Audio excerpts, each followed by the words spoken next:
Guys, and welcome to another video.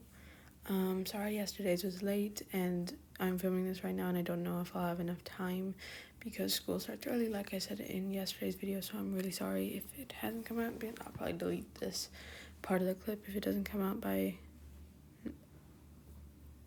30 minutes from now. So I'm sorry about that. I really do care about you guys and I really am sorry when this happens, but it is hard to balance school life and YouTube life and relaxing life.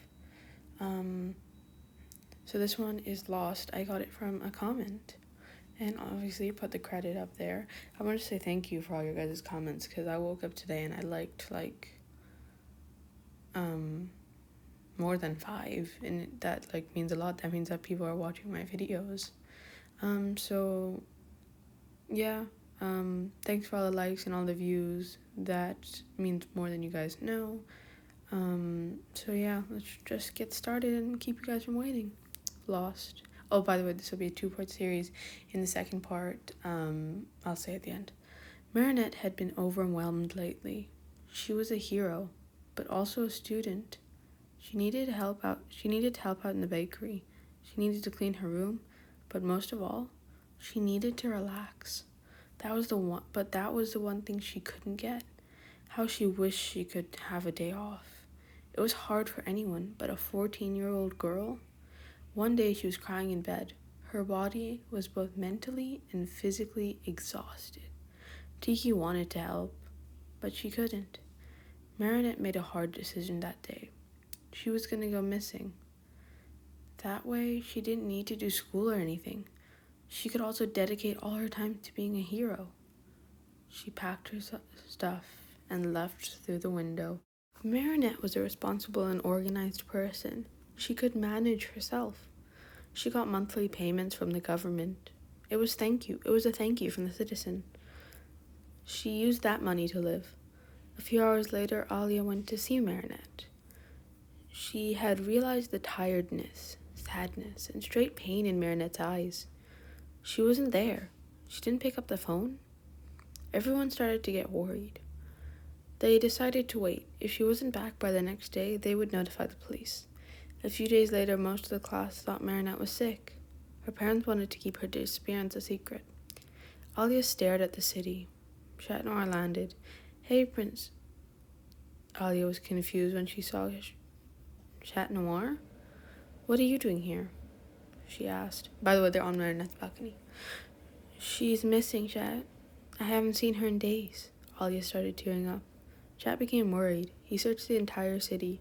Eventually, he ran into Ladybug. She wore an expression he couldn't work out. She looked sad but angry, scared and lonely, all at the same time. All he could think about was Marinette. Ladybug, I need your help. Someone I care about is missing. It's Marinette. Ladybug looked away. Let the police handle this, she said and zipped away. Chat was in shock. Ladybug would never do such a thing. A few days later, Chat Noir had searched the city multiple times. The police had put out posters. Everyone knew she was missing. Marinette's original plan leaving for days became years. She had been missing for just under 3 years. Marinette's parents had given up. Her class had given up. After all, they were all turning 17. They all focused on making a future. Ali and Nina went to the old spots they visited with Marinette. But other than that, they didn't want to talk about her. It always made Alia teary. Thinking of her best friend, a friend who had been gone for years, Chat Noir was still confused. Why did Ladybug never want to help? Does she not like Marinette? Is she busy? What could possibly be more important than her? He was doing a regular search. He had hoped that one day it would work. One day he would see her. Marinette had been living in Master Fu's old house. She had decided she was lonely enough. One friend was all she wanted. One friend was all she needed. She was walking the streets of Paris. She wore a new hairstyle now. She had long hair now. She wore a high ponytail. It suited her. She was no longer a young teen. She was an adult. She wasn't 18 yet, but she felt like one, lived like one, acted like one. Chat Noir was walking the streets when he saw a lonely young adult. Her hair color reminded him of Marinette. He dropped down to say hi. He loved meeting the citizens of Paris. "Hey there, I'm Chat Noir," he said with a smile. She quickly looked down. She knew that her eyes were the main thing giving her away. "Hi," she said, nervous that he would recognize her voice. "Are you okay?" he asked, noticing the sadness that was on her face. She missed him. She missed the friendly him, the one that didn't disappear to look for, well, her, after every Akuma fight. Just fine. She looked up. She wanted a friend, and she knew that she could trust him. "Hey, kitty," she said, barely above a whisper. She watched just his expression went from friendliness to shock to relief to confusion. He looked different.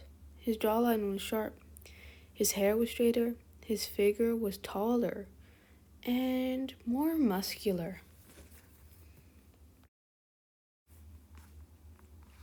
He didn't speak. He bolted next to her and hugged her. She returned the gesture. He hugged her tight. He didn't want to let go. He pulled her shoulders away and rested his forehead on hers. "Why? Why would you ever scare me like that?" "I missed you," he said. I'm sorry. I was stressed."